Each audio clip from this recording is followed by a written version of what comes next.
आजाद Hindustan live, सच के साथ। SIR में गड़बड़ी की शिकायत लेकर डॉक्टर साधो पहुंची एसडीएम के पास। एसडीएम नियम कायदे नहीं बता पाई। एसआईआर को लेकर जो आशंका कांग्रेस पार्टी के शीर्ष नेतृत्व ने व्यक्त की है, उन्हीं आशंकाओं का समाधान जानने के लिए सारे दस्तावेज लेकर वरिष्ठ कांग्रेस नेत्री और पूर्व मंत्री डॉक्टर विजयलक्ष्मी साधो गुरुवार को कार्यकर्ताओं के साथ एसडीएम मंडलेश्वर के कार्यालय में पहुंची और एसडीएम पूर्वा मंडलोई से सीधे सवाल पूछे, जिसका उत्तर देने में एसडीएम असहज हो गई। महेश्वर विधानसभा क्षेत्र में एसआईआर का काम चल रहा है। मतदाता सूची का प्रथम प्रकाशन किया जा रहा है, जिसमें 22 जनवरी तक दावे आपत्तियां ली जा रही है। कांग्रेस पार्टी ने शिकायत की है कि आपत्तियां लेने का काम संदिग्ध है। एक ही व्यक्ति 100 से अधिक नामों पर आपत्ति ले रहा है। महेश्वर के 10 से 12 व्यक्ति पहाड़ पट्टी के गांव रमजानपुरा प्रेमपुरा में ऐसे लोगों के नाम पर आपत्ति ले रहे हैं जो विगत 200 वर्षों से यहां निवास कर रहा है। एक धर्म विशेष के लोगों को टारगेट किया जा रहा है। आपत्ति दर्ज कराने वाले द्वारा प्रारूप 7 में झूठी जानकारियां देकर आपत्ति दर्ज करा रहे हैं। महेश्वर के मतदाता बड़भा तहसील के गाँव में जाकर आपत्ति ले रहे हैं। कुछ आपत्तिकर्ताओं से जब मोबाइल पर चर्चा की तो उन्होंने बताया कि मैंने कोई आपत्ति दर्ज नहीं कराई। एक आपत्तिकर्ता इंदौर निवासी निकला। डॉक्टर विजयलक्ष्मी साधो ने कलेक्टर से मांग की है कि रिटर्निंग अधिकारी आपत्तिकर्ताओं की सूची उपलब्ध कराए।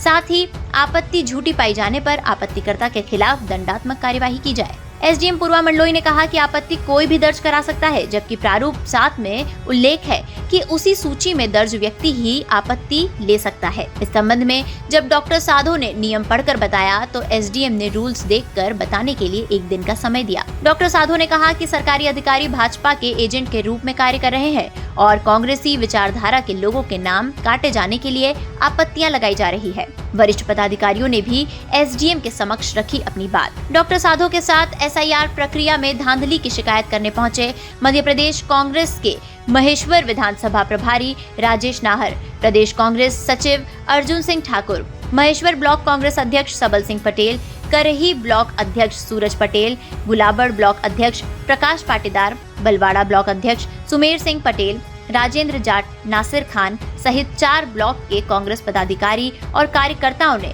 एसडीएम के समक्ष अपनी बात रखी।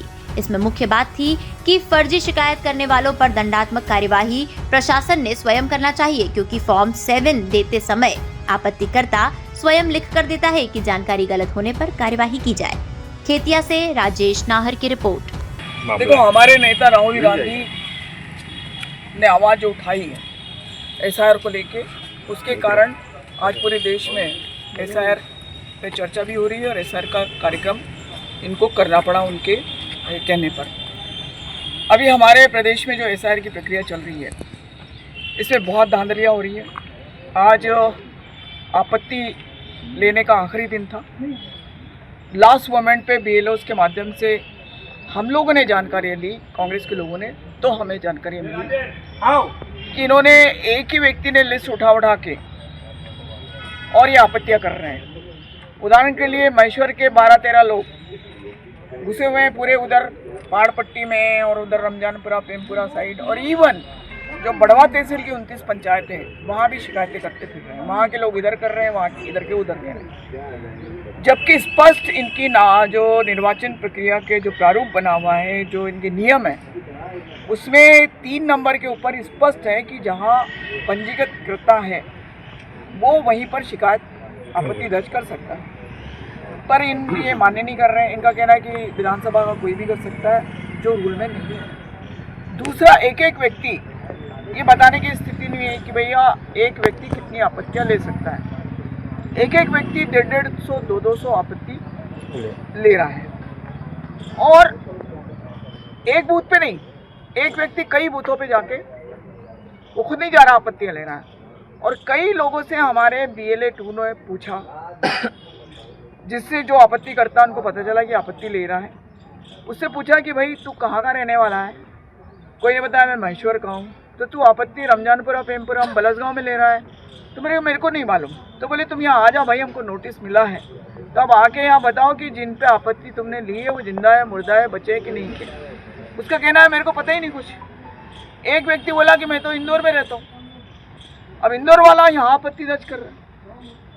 इस तरह की हरकतें हो रही है और ये लोग भाजपा के कार्यकर्ता के रूप में काम कर रहे हैं और जो कांग्रेस विचारधारा के मतदाता हैं उन पर टारगेट करते हुए हर पोलिंग बूथ पर ये अपने एक दो व्यक्तियों के माध्यम से आपत्तियां दर्ज करवा के उनके नाम काटे जा रहे हैं। मैं ये कहना चाहती हूँ कि एसआईआर जब हुआ और एसआईआर में लोगों के नाम जुड़े, इनका प्रकाशन हुआ, तो एसआईआर में सारे जो आपके डॉक्यूमेंट थे कि भाई एसआईआर के अंतर्गत जिसका नाम जुड़ेगा उसको ये डॉक्यूमेंट की ज़रूरत है, उसी के आधार पर जो मतदाता सूची प्रकाशित हुई, जिसका प्रकाशन हुआ। अब उस मतदाता सूची का प्रकाशन निर्वाचन आयोग ने जब किया, सारे डॉक्यूमेंट लेकर उन्हीं पे आपत्ति दर्ज कराई जा रही है, तो मुझे समझ में नहीं आता कि एसआईआर पे जो किया आपने वो तो सारे डॉक्यूमेंट लेके वो तो ऑथेंटिक है, उसके ऊपर आप आपत्ति कैसे आप ले सकते हो? ये एक सोचने वाली विषय है। इसका मतलब है कि घालपेल कर रही है, पूरा घोटाला कर रही है बीजेपी की सरकार और कांग्रेस विचारधारा के लोगों को ज़्यादा से ज़्यादा वो काट रहे, नाम काटने की कोशिश कर रहे हैं। हमारा यही कहना है कि प्रारूप 7 में एक ये भी प्रावधान है कि जो आपत्ति अगर दे रहा है, अगर वो असत्य पाई जाती है तो वो धारा उसमें दी है 50 कौन सी, उसके अंतर्गत उसको कारावास और दंड की सजा है। हमारा आदरणीय कलेक्टर महोदया से ये निवेदन है, अभी हम एसडीएम साहब से मिले थे, कि उस धारा के अंतर्गत जो असत्य कथन कर रहा, प्रारूप 7 के अंतर्गत जो अभी आपत्तियां दर्ज कर रहा, उस पर तुरंत कार्रवाई होकर उस पर एफआईआर होनी चाहिए और एफआईआर होकर उसको कारावास होना चाहिए। ये हमारी मांग है।